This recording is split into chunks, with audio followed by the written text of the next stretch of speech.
Good morning, welcome to our channel. Chandan Sharma sir, आज हम लोग एसीएफ पेपर 2 का जो फिज़िक्स वाला पार्ट है उस पर डिस्कस करेंगे। उसमें भी हम लोग देखेंगे ये फिज़िक्स का जो है भौतिक विज्ञान, ठीक है। भौतिक विज्ञान पर जो है हम लोग चर्चा करेंगे। इसमें जो टॉपिक रहेगा आज का वो है लाइट, प्रकाश। प्रकाश की जितनी भी दशाएं हो सकती हैं उन सभी पर जो है डिस्कस किया जाएगा। ये डिस्कशन होगा हमारे वेरी एक्सपीरियंस्ड इंजीनियर जो टीचर हैं स्वप्निल सिंह, उनके साथ ये चर्चा होगी। और ये इसका पार्ट 1 है, इसके बाद जो है वो पार्ट 2 भी इसका आएगा, ठीक है। तो दोस्तों आप लोग वीडियो अंत तक देखिए। अगर वीडियो आपको पसंद आता है तो प्लीज़ इसे लाइक और शेयर ज़रूर कर दें, ठीक है। और अगर आप इस चैनल में नए हैं तो चैनल को सब्सक्राइब कर लें और बेल आइकॉन को प्रेस कर लें ताकि आने वाले वीडियो का नोटिफिकेशन डायरेक्ट आपके मोबाइल पर मिल सके। इसमें एसीएफ और सीजीपीएससी सीजी व्यापम से संबंधित जितने भी विषय हैं उन पर इम्पोर्टेंट वीडियो मैं लेकर आते रहता हूं, ठीक है। इसके अलावा दोस्तों मैंने बहुत सारे वीडियो छत्तीसगढ़ के टॉपिक पर डाले हुए हैं, जैसे छत्तीसगढ़ की जनजातियां हैं और छत्तीसगढ़ का इतिहास का टेस्ट सीरीज़ है, और इससे पंचायती राज का टेस्ट है, और जो करंट अफेयर्स वो कंटिन्यू चल ही रहा है, ठीक है। तो ये सारे वीडियोस, और अभी अभी हाल ही में मैंने छत्तीसगढ़ी भाषा और हिंदी भाषा के ऊपर वीडियो डाले हैं, तो वो भी आप नीचे इसका लिंक मैंने डिस्क्रिप्शन बॉक्स में दे दिया है, तो आप जाकर देख सकते हैं, पहला चीज़। और दूसरा, आप नीचे जो हमारा टेलीग्राम लिंक है डिस्क्रिप्शन बॉक्स में, तो उसे भी आप जाकर ज्वाइन कर सकते हैं, ठीक है। तो उसे भी आप लोग जाकर ज्वाइन कर लीजिए, और वहाँ पर आपको पुराने वीडियोस जो है वो मिल जाएंगे, और पीडीएफ जो भी है वो आपको प्रोवाइड हो जाएगा, ठीक है। तो अगर वीडियो पसंद आए तो प्लीज़ इसे लाइक और शेयर ज़रूर कर दें, ठीक है। तो चलिए आज का डिस्कशन हम लोग स्टार्ट करते हैं। Hello guys, this is Swapnil Singh and I am going to explain you about general physics. So before getting started, I will tell you that how many topics we will cover in this video. So basically I am going to first topic that I am going to cover is nature of light. Okay, so let's get started. So in this nature of light, there are basically 4 theories in nature of light. So first theory is corpuscular theory of light, and this theory was proposed by Newton scientist, and in 1675 AD, and he suggested that the light consists of tiny particles that tiny particles are called corpuscles. So as we all know that in air dust particles and many particles are present. So just like air, Newton suggested that light also consists of tiny particles that are called corpuscles. Okay, now moving towards the next theory, there is second one. So second is wave theory of light. In this theory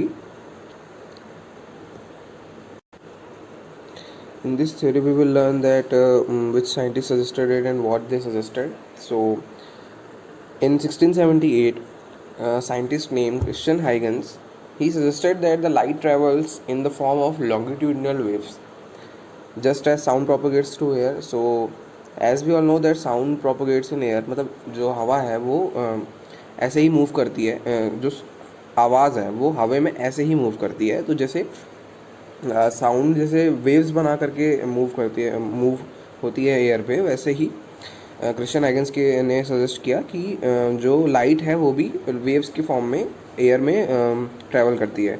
उसके बाद कुछ ही time बाद और 2 scientist थे, Fresnel and young नाम के, उन्होंने suggest किया कि लाइट जो है ट्रांसवर्स वेव में भी फॉलो करती है, ठीक है। ट्रांसवर्स वेव के फॉर्म पे भी मूव होती है। Okay, now moving towards the third topic, that is electromagnetic nature of light waves. This is the third theory. So in this theory, in 1873, a scientist named Maxwell, he suggested that the light propagates in the form of electric and magnetic field oscillations. As we all know that electricity moves or propagates in the form of with the help of electrons. So in the same way, as it moves in electromagnetic waves, so light also travels in the same form, similar to the electromagnetic waves, and it requires no medium for propagation. Okay, now moving towards the fourth theory, that is Planck's quantum theory of light. So according to Max Planck, he was also a scientist. So according to Max Planck, he suggested that the light moves or travels in the form of small packets we that is known as photons. Okay मतलब Planck quantum के हिसाब से क्या था कि जो light है वो छोटे छोटे एनर्जी पैकेट्स के फॉर्म में मूव होता है, जो एनर्जी पैकेट्स को हम क्या बोलते हैं, फोटॉन्स. ठीक.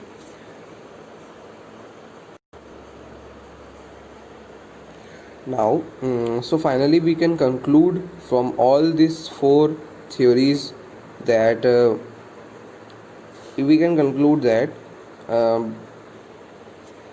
that light have dual nature. So it moves in a form of particles also, and as it behaves also like waves. Okay, so it was basically concluded by de Broglie. And this theory was also used by Albert Einstein in 1905 to explain his theory of photoelectric effect. So these all theories are very important, and basically the fourth theory was used by Albert Einstein in 1905 to explain its photoelectric effect. Okay, now moving towards the next topic, that is reflection of light. Reflection of light. So the definition is present here, but I will explain you in Hindi. So reflection of light होता क्या है कि reflection of light क्या है कि जैसे suppose यदि हम किसी टॉर्च को लेकर के यदि किसी शीशे पे लाइट फोकस करें तो उसकी लाइट के रिफ्लेक्ट होकर के कहीं और भी कोई उसको मतलब जो उसके अलग डायरेक्शन में खड़ा होगा उसके सेम साइड पे ही, तो वो उसको भी देख सकता है. तो इसका मतलब क्या है कि लाइट रेज उसमें फॉल हुई और वहाँ से मिरर से टकरा करके दूसरे डायरेक्शन में गई. सो यही डेफिनेशन इसका होता है कि the phenomena by virtue of which the light is sent back in other direction without any change in medium. तो उसमें मीडियम का कोई चेंज नहीं होता है. जैसे कि हम मिरर पे कर रहे हैं तो एक ही मीडियम है वो, तो वो उसी में यदि हमने फोकस की लाइट तो वो दूसरे डायरेक्शन में गई. तो यही होता है रिफ्लेक्शन ऑफ लाइट. ठीक, आगे बढ़ते हैं. That is behaviour of light. तो बिहेवियर ऑफ लाइट में मेरे ख्याल से 2 या 3 डेफिनेशंस हैं. तो सबसे पहला पॉइंट क्या कहता है कि जो एक पार्ट ऑफ इंसिडेंट लाइट क्या होती है, जो हम लाइट फोकस करवा रहे हैं, जो यहाँ पे आप लोग देख सकते हैं. जैसे कि यदि आप लोग को यहाँ पे कोई मिरर है, सपोज मान लीजिए ये एक अच्छे से नहीं बन रहा है, सपोज दिस इज मिरर, मैं यहाँ पे खड़े होकर टॉर्च मार रहा हूँ, टॉर्च का लाइट फोकस कर रहा हूँ इस पर, तो ये लाइट इंसिडेंट हो गई, तो ये मेरी इंसिडेंट लाइट हो गई. लेकिन यहाँ से टकराने के बाद ये मेरी रिफ्लेक्ट हो गई इधर, तो ये मेरी हो गई रिफ्लेक्शन लाइट. ठीक, तो इसको बोलते हैं हम रिफ्लेक्शन. एंड सेकंड क्या है, जैसे a part of incident light is transmitted into second medium, तो इसके लिए ये रिफ्रैक्शन कहलाता है. अब रिफ्रैक्शन आप लोग देख सकते हैं कि क्या है. जैसे मान लीजिए आप हमारा एक मीडियम है, यदि मैं इसमें टॉर्च की लाइट फोकस करता हूँ, ये ऐसा हुआ, ठीक है, तो इसमें एक और मीडियम लगाते हैं हम. जैसे कि यहाँ तक एक मीडियम ख़त्म हो गई, ये दूसरा मीडियम है, तो ये होगा क्या होगा, बेंट हो जाएगा ऐसे, फिर ये और बेंट होगा, फिर लेकिन ये हमारा 2 मीडियम में हो गया, ये अच्छे से बन नहीं रहा है यहाँ पे. तो जैसे हमारा ये मीडियम 1 था, ये मीडियम 2 है, ठीक है. तो जैसे जैसे ये इसमें होता है, ये इसमें मीडियम जैसे चेंज होता है तो डायरेक्शन भी चेंज होता है. देख सकते हैं आप लोग, ये सीधा जाती तो ये यहाँ से निकलती, बट ये बेंट हुई यहाँ आई, फिर ये बेंट हुई यहाँ आई, अब ये निकलेगी इसी डायरेक्शन में, इसके पैरेलली. ठीक है, ये याद रखना. रिफ्रैक्शन आप लोग को अगले टॉपिक पर पढ़ाया जाएगा मेरे ख्याल से. तो ठीक, यहाँ तक समझ में आ गया. अब जो थर्ड पॉइंट क्या है, जैसे कि मान लीजिए आप लोग का कोई एक यहाँ पे एक काला कपड़ा है, ठीक है, तो इसमें यदि मैं लाइट फोकस करूँ तो क्या होता है कि मोस्ट ऑफ द पार्ट ये एब्जॉर्ब कर लेता है और सेकंड मीडियम में जाने नहीं देता. बहुत कम लाइट इसमें नीचे निकलेगी, तो मोस्ट ऑफ द टाइम क्या होता है कि निकलती ही नहीं है, हमको दिखेगी नहीं. तो ये होता है, तो ये क्या है, एब्जॉर्प्शन ऑफ लाइट हो गई. ठीक, आगे बढ़ते हैं. Moving towards the next topic. नहीं, उसके पहले यहाँ पे एक डायग्राम है, आप लोग ये देख सकते हैं. ठीक है, ये आप लोग यहाँ पे देख सकते हैं. ये आप लोग की नॉर्मल इंसिडेंट रे हो गई. ये आप लोगों को समझ लीजिए रिफ्लेक्टिंग सरफेस, मतलब यहाँ पे ये मिरर है आप लोग का, तो ये यहाँ पे सीधा है ऐसा, तो ये रिफ्लेक्ट हो गया इधर.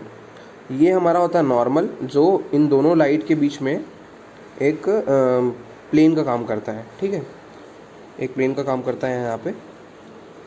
तो आप लोग देख सकते हैं, जैसे कि ये आप लोगों का हो गया एंगल ऑफ इंसिडेंस, और ये हो गया आप लोग का एंगल ऑफ रिफ्लेक्शन. यहाँ पे गलत दिया हुआ है, ये आप लोग का हो गया एंगल ऑफ रिफ्लेक्शन. ठीक है, और ये देखिए यहाँ पे बेंड हुआ है, तो ये आप लोग का एंगल ऑफ क्या हो गया, रिफ्रैक्शन. ठीक, आगे बढ़ते हैं.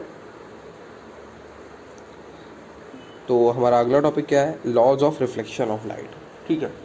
तो laws, so we can see here laws of reflection of light, it has two laws. So very basic. So first one is the angle of incidence is equal to the angle of reflection. Okay, so what it is telling that, suppose मान लीजिए आप लोगों का ये mirror है, यहाँ से एक इंसिडेंट लाइट ऐसे आई और ये रिफ्लेक्शन हो गया यहाँ पे, तो ये हमारा नॉर्मल का काम करता है। तो ये हमारा हो गया एंगल ऑफ इंसिडेंस, ठीक है, और ये हो गया हमारा angle of reflection.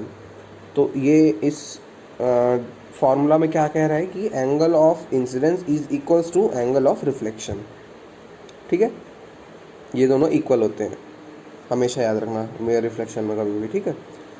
So this was the first law, and now I will tell you the second law, that is the incident ray, the reflected ray and the normal at a point of incidence all lie in the same plane.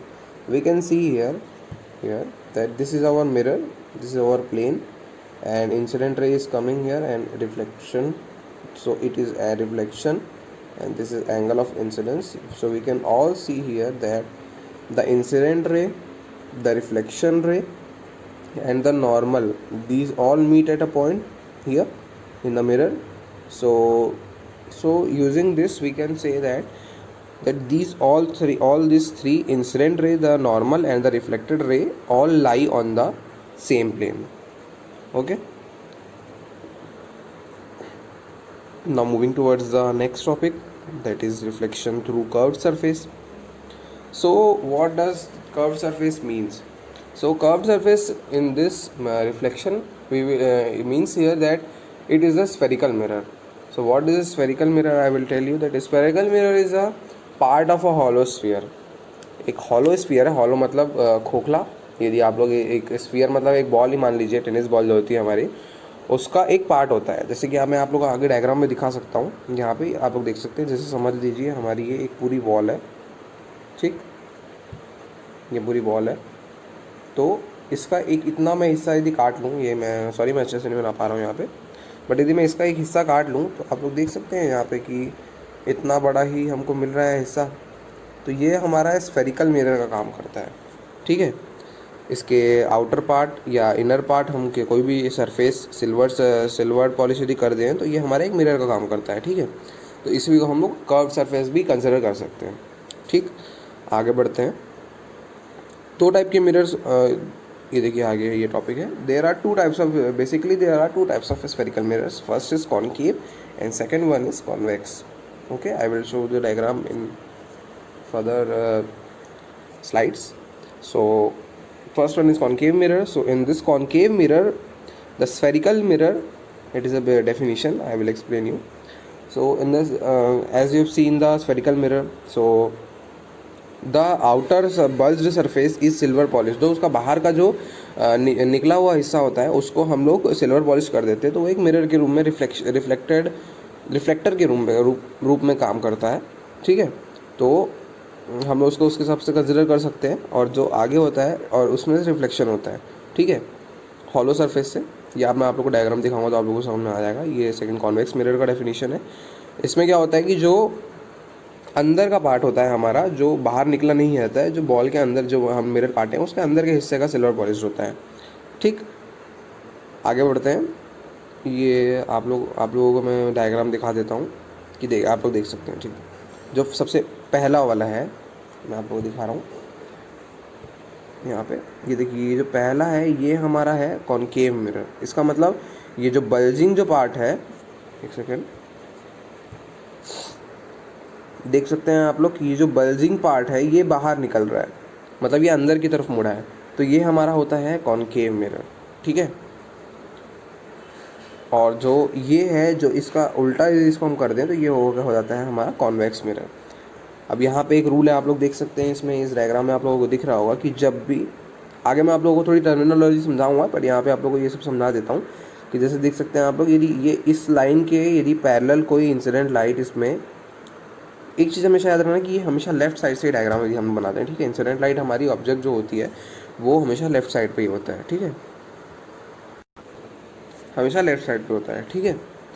अब यहाँ पे आप लोग देख सकते हैं कि जैसे यदि एक कोई भी यदि इंसिडेंट लाइट यदि इसके पैरेलल यदि आ रही है, मान लो कॉनकेव मिरर की बात करो, कॉन्वेक्स नहीं, कॉनकेव मिरर में, तो देख सकते हैं आप लोग यदि कोई लाइन इसके पैरेलली यदि आ रही है तो टकरा करके वो हमेशा एफ से जाएगी। एफ होता है हमारा फोकस, मैं आप लोग आगे आप लोगों को बताऊंगा, बट यहाँ पे आप लोग ये चीज़ जान लीजिए। बट वही चीज़ यदि कॉन्वेक्स मिरर में हो तो क्या होता है, देख सकते हैं आप लोग, यदि इसके पैरेलली यदि कोई लाइन जा रही है तो यहाँ पे है उसका फोकस, तो वो लाइन इसके अकॉर्डिंग यहाँ पे मूव करेगी, मतलब इसको यदि हम पीछे करें तो ये फोकस पे ही आना चाहिए, उसके अकॉर्डिंगली उस एंगल पे ये आगे मूव करता है। ठीक है, यहाँ तक समझ में आ गया आप लोग को। आगे बढ़ते हैं। इंग्लिश में आप लोगों को लिखा भी हुआ है, वहाँ पे आप लोग यदि आप लोग को याद करना हो तो वहाँ से आप लोग कर सकते हैं उसके डायग्राम के नीचे। तो अगला टॉपिक है हमारा some definitions in connection with spherical mirror. ठीक है, यही चीज़ मैं आप लोगों को बोल रहा था। ये आप लोग सबसे मोस्ट इंपॉर्टेंट डायग्राम है यदि आप लोगों को रिफ्लेक्शन समझना है इस कर्व्ड सरफेस से। ठीक है, तो आप लोग ये देख सकते हैं यहाँ पे, ये हो गया आप लोगों का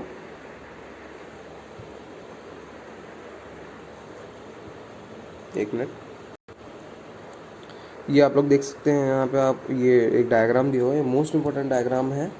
तो इसमें आप लोग देख सकते हैं यहाँ पे कि ये जो आप लोगों का है ये एक कर्व्ड सरफेस फॉर्म कर रहा है। ठीक है, कर्व सरफेस फॉर्म कर रहा है, तो ये आप लोगों का स्फेरिकल मिरर के रूप में काम करेगा। ये देख सकते हैं आप लोग, ठीक, अच्छे से बन नहीं रहा है वो आप लोग डायग्राम में तो देख ही सकते हैं। तो ये जो पोर्शन है ये पी, ये आप लोगों का होता है पोल। ठीक है, यदि आप लोग इस पूरे को कंप्लीट कर दे तो ये आप लोग देख सकते हैं एक सर्कल बना रहा है, एक हॉलो स्फीयर कंसिडर कर सकते हैं इसको हम लोग। तो यदि ये एक स्फीयर बना रहा है तो उसका आधा पोर्शन यहाँ से आता है, यदि हम लोग काट दें तो ये हमारा एक स्फेरिकल मिरर के रूप में हमको मिल जाएगा। ठीक है, ठीक, तो इसमें क्या होता है कि जैसे इस जो ये पॉइंट होता है, ये आप लोग का ये पॉइंट है पोल। ठीक है, इसका डेफिनेशन मैं आप लोगों को आगे बताता हूँ। और इस जो सर्कल का जो पूरा सेंटर पॉइंट होता है ये सी, ये होता है सेंटर ऑफ कर्वेचर। ये आप लोगों को याद करना पड़ेगा, ये बेसिक टर्मिनोलॉजी है, इसको यूज़ करके आप लोग, क्योंकि इस टॉपिक से मेरे ख्याल से 6 या 7 क्वेश्चन आप लोगों को फॉरेस्ट वाला जो एग्ज़ाम होता है उसमें पूछा गया है, और मोस्ट ऑफ द टाइम पूछा जाता है। कम से कम 5 से 6 क्वेश्चंस तो आप लोगों के इससे आते ही आते हैं। तो ये सब आप लोगों को यदि नहीं पता होगा तो आप लोग इसके थ्रू आगे न्यूमेरिकल्स नहीं सॉल्व कर पाएंगे। न्यूमेरिकल्स है, बेसिक थ्योरीज भी पूछता है इसमें से कुछ कुछ। ठीक है, तो अब आगे बढ़ते हैं। तो ये जो सी पॉइंट है ये हमारा होता है centre of curvature. Centre of curvature क्या होता है, जो आप लोग को सर्कल जो पूरा आप लोग ड्रॉ कर रहे हैं, जिसका आप लोग स्पेरिकल मिरर पार्ट कर रहे हैं वो होता है। तो इसका आप लोग यदि रेडियस सेट कर लें तो उसके थ्रू आप लोग इसको बना सकते हैं। ठीक, कर सकते हैं। ठीक है, तो ये आप लोगों के सेंटर ऑफ कर्वेचर जो इसका आधा पार्ट होता है, ये देखो आप लोगों को सबसे पहले क्या करना होगा, यहाँ से एक, जब भी आप लोग ये डायग्राम बनाएंगे इसमें तो यहाँ से एक लाइन जाएगी, मैं आप लोगों को बना के बता देता हूँ। देखिए एक ये लाइन जा रही है। ठीक है, ये आप लोगों की क्या होती है, प्रिंसिपल एक्सिस होती है। जो आप लोगों का स्फेरिकल मिरर आप लोग ये पार्ट जो बनाओगे, क्योंकि बिना डायग्राम बने तो ये बनेगा नहीं, तो ये ठीक है ऐसे।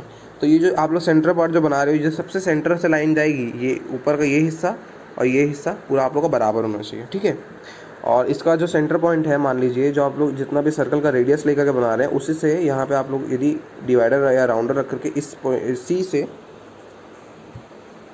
यहाँ पे रखकर राउंडर आप लोग एक पर्टिकुलर रेडियस ले लीजिए इतना बड़ा, और उसके बाद इधर और इधर इक्वल बनाना है आप लोगों को, क्योंकि उसके बाद आप लोगों का डायग्राम सही बनेगा। ठीक है, तो यह आप लोगों का सेंटर ऑफ कर्वेचर जो इसका हाफ पोर्शन होता है सेंटर ऑफ कर्वेचर और इससे पोल के डिफरेंस का, वो होता है आप लोगों का फोकस।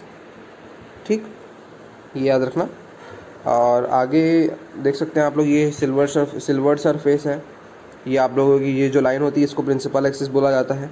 ये आप लोगों का हो गया रेडियस ऑफ कर्वेचर, वही सेंटर ऑफ कर्वेचर एक तरीके से मान सकते हैं कि जो उसका रेडियस आप लोग लेकर के बनाएंगे वो आप लोगों का होता है रेडियस ऑफ कर्वेचर। तो ये एक कॉनकेव मिरर का डायग्राम है। यदि आप लोग कॉन्वेक्स मिरर का डायग्राम देखना चाहते हैं तो आप लोग इसी चीज़ को इधर बना दीजिए, यहाँ पे ये आप लोग का सेंटर ऑफ कर्वेचर हो जाएगा, ये आप लोग का फोकस हो जाएगा, ये आप लोग का पोल हो जाएगा यहाँ पे। अब आगे सारी चीज़ें सेम है। ठीक है, आगे बढ़ते हैं। तो ये सब होता क्या है, पोल, फोकस, सेंटर ऑफ कर्वेचर, तो आप लोगों को आगे बताता हूँ मैं। सबसे पहला देख सकते हैं आप लोग definition. Pole, it is the middle point of the, जैसे मैं आप लोगों को बताया कि आप लोग उस डायग्राम में देखा है आप लोगों ने स्फेरिकल मिरर में, कि जो पी पॉइंट है वो पोल है। ठीक है, जो सेंटर ऑफ आप लोगों का spherical mirror, middle point of the spherical mirror लिखा है इसमें। ठीक है, डेफिनेशन। अब सेकंड पॉइंट क्या है, सेंटर ऑफ कर्वेचर। मैंने आप लोगों को बताया कि आप लोगों का जो सेंटर पॉइंट होगा उस स्फेयर जो सर्कल को बनाने का, वो आप लोगों का सेंटर ऑफ कर्वेचर हो जाएगा। ठीक, थर्ड है रेडियस ऑफ कर्वेचर। तो रेडियस ऑफ कर्वेचर क्या हो जाएगा आप लोग का, जो उसका डिस्टेंस हो जाएगा, ठीक है। प्रिंसिपल एक्सिस जो लाइन बताया मैंने आप लोग, जो लाइन पासिंग फ्रॉम द पोल और सेंटर ऑफ कर्वेचर से जो लाइन पास हो रही है वो प्रिंसिपल एक्सिस है। लीनियर एपर्चर, एंगल एपर्चर सब सेम है वहाँ पे, ठीक है। प्रिंसिपल फोकस मैंने आप लोग को बताया कि a narrow beam of light parallel to the principal axis. Principal focus मैं आप लोगों को बता देता हूँ, वो आप लोगों को मैंने नहीं बताया कि जो प्रिंसिपल एक्सिस के पैरेलली यदि कोई इंसिडेंट लाइट यदि जा रही है तो उसको हम एक तरीके से प्रिंसिपल फोकस बोल सकते हैं, ठीक है। अपीयर होती है, जो डाइवर्ज होती है उसमें प्रिंसिपल एक्सिस से, ठीक है, रिफ्लेक्शन के बाद, तो वो प्रिंसिपल फोकस कहलाती है। फोकल लेंथ मैंने आप लोगों को बताया, distance between focus and the pole of mirror. तो सेंटर ऑफ कर्वेचर का आधा भी ले सकते हैं आप लोग, या तो पोल और फोकस के बीच का जो पोल और फोकस के बीच का जो डिफरेंस होता है, डिस्टेंस होता है, उसको हम फोकल लेंथ बोलते हैं, ठीक है। फोकस प्लेन, ये आप लोग को, ये देखिए आप लोग को ये डायग्राम बहुत ज़्यादा ज़रूरी है। आप लोग इस डायग्राम में देख सकते हैं क्या लिखा है, फोकस प्लेन, ठीक है। तो ये आप लोगों को यदि मिरर है यहाँ पे, तो आप लोग देख सकते हैं ये आप लोग की हो गई है, ये प्रिंसिपल एक्सिस है, ठीक है, क्योंकि इसमें सेंटर ऑफ फोकस और सेंटर ऑफ कर्वेचर इसमें मेंशन है। इसका मतलब ये आप लोग की प्रिंसिपल एक्सिस है। तो ये हमारा एक कॉन्केव मिरर का डायग्राम है, अगला वाला कॉन्वेक्स मिरर का, ठीक है। तो कॉन्केव मिरर में यदि आप हमेशा रूल्स होते हैं, मैं आप लोग आगे बताऊँगा कार्टेशियन रूल, तो उसमें क्या होता है, हमेशा हम लेफ्ट साइड से, कॉन्केव मिरर आप लोगों का ऐसा होता है, ये याद करना पड़ेगा आप लोग को। और यदि लेफ़्ट साइड से यदि इंसिडेंट लाइट यदि आ रही है, मान लीजिए ये ऐसे ही यहाँ पे टकराई, तो ये रिफ्लेक्ट होकर के इधर नहीं फेंकाएगी, ये हमेशा जाएगी फोकस से। कितनी भी लाइट यदि डाल दी, दूसरी लाइट आई, ये भी फोकस से जा रही है, देख सकते हैं आप लोग, ठीक। ये नीचे से भी जा रही है यदि, तो भी ये फोकस से ही जाएगी, ठीक है। तो कोई भी लाइन यदि पैरेलल है, यदि मान लीजिए प्रिंसिपल एक्सिस की, ये हम लोग का प्रिंसिपल एक्सिस है, तो वो हमेशा टकरा करके फोकस से ही जाएगी, ठीक है। अगला डायग्राम भी आप लोग देख सकते हैं, ये है हमारा कॉन्वेक्स मिरर का डायग्राम। तो यदि ये मिरर भी ऐसा है, तो याद रखना हमेशा, मैंने आप लोगों को बताया कि लेफ़्ट साइड से ही राइट इंसिडेंट होगी। तो यदि ये हमारा प्रिंसिपल एक्सिस मान लीजिए, ये यदि यहाँ पे लाइट जा रही है, तो ये फोकस है हमारा यहाँ पे, तो ये लाइट यहाँ पे इस एंगल पे मूव करेगी, यदि हम उसको पीछे एक्सटेंड करें तो ये फोकस से ही जाएगी। तो ये आप लोगों को डायग्राम बनाने में आसानी होगी, ठीक है। ये सब आप लोगों को ये सब याद करना होगा। So that's all in this video and hope you have liked the video, and if you like the video then please don't forget to like, share and subscribe the channel, and tell me how much you have liked the video, and if you have any doubts so please write it in comment section. Thank you.